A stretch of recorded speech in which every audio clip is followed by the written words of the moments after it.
आपको मालूम होगा कि इससे पहले एक दफा हमने नो कॉन्फ्रेंस के जरिए जुनैद मुत्तू साहब को उतारा था। उसके बाद उस टाइम भी वजूहत यही रही थी कि कॉरपोरेशन में corruption at all time high था। कॉरपोरेटर्स के काम नहीं हो रहे थे, शहर में कहीं डेवलपमेंट का कोई निशान नहीं।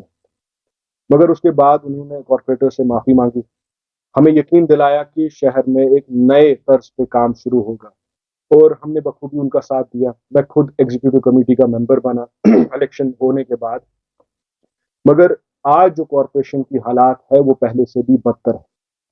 Corruption at all time high है, बड़े सोफिस्टिकेटेड तरीके से करप्शन हो रही है कॉरपोरेशन में, जहां पर शहर के रईसों की बिल्डिंगें जो है, जिनकी परमिशन एक चीज की होती है और बनती कुछ और चीज है, उसमें किस तरीके से कई दफा मुझे भी दबाया गया कि आप इस चीज पर आवाज ना उठाएं। किस तरीके से बिजनेसमैनों के घरों पे कंसल्टेंटों को भेजा जाता है कॉरपोरेशन की फाइलें लेकर, और किस तरीके से वो वहां पर डीपीआर तैयार करते हैं प्रोजेक्ट्स का, ताकि वो कुछ कंपनीज को फेवर हो। जहां पे कंपनीज के लोग दिल्ली से फ्लाई करते हैं, वो फ्लाइट की डिटेल्स तक हमारे पास है, कहां पर वो मीटिंगें हुई है वो हमें पता है, किस तरीके से वो डीपीआर तैयार हुए हैं वो हमें पता है, किस तरीके से आज corruption at all time high है। उसके बावजूद किस तरीके से करोड़ों की payment as chairman executive committee वो खुद दस्तखत करके पेमेंटें छोड़ रहे हैं, जबकि उसमें एग्जीक्यूटिव कमेटी के मेंबर्स को कभी कंसल्ट नहीं किया जाता।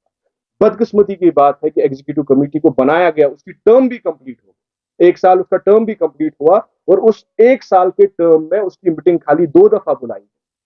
और जो दूसरी मीटिंग हुई टर्म खत्म होने से पहले, तकरीबन 2-4 महीने पहले जो दूसरी मीटिंग हुई, उसके मिनट्स, टर्म खत्म भी हो गई, आज भी हमारे पास नहीं।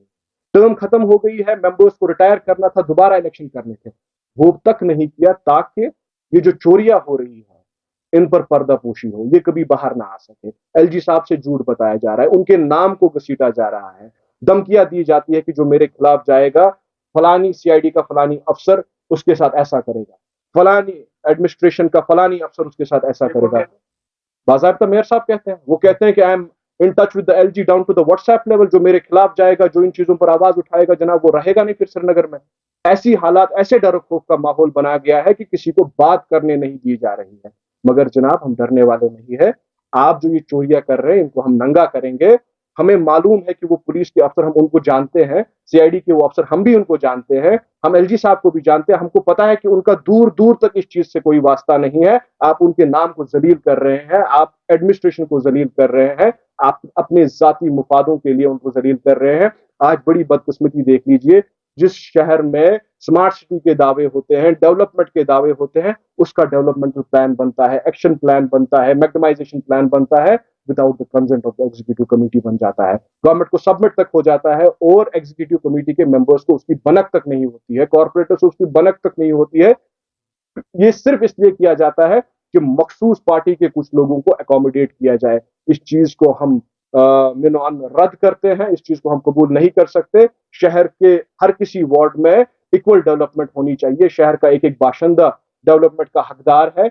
जहां पर उनके साथ जाती होगी उसको हम कबूल नहीं करेंगे, और जहां तक करप्शन का ताल्लुक है, हमने पहले भी कहा है कि उसको टॉलरेट नहीं करेंगे। मैं आज भी इस्तीफा इसी चीज पे दे रहा हूं कि बड़े सोफिस्टिकेटेड तरीके से चोरियां हो रही है, जिसका खुलासा इंशाल्लाह आने वाले डिटेल्ड प्रेस कॉन्फ्रेंस में करूंगा कि किस तरीके से करप्शन को वहां पे बढ़ावा दिया जा रहा है, और किस तरीके से कॉरपोरेशन में कॉरपोरेशन के एसेट्स को लूटा जा रहा है।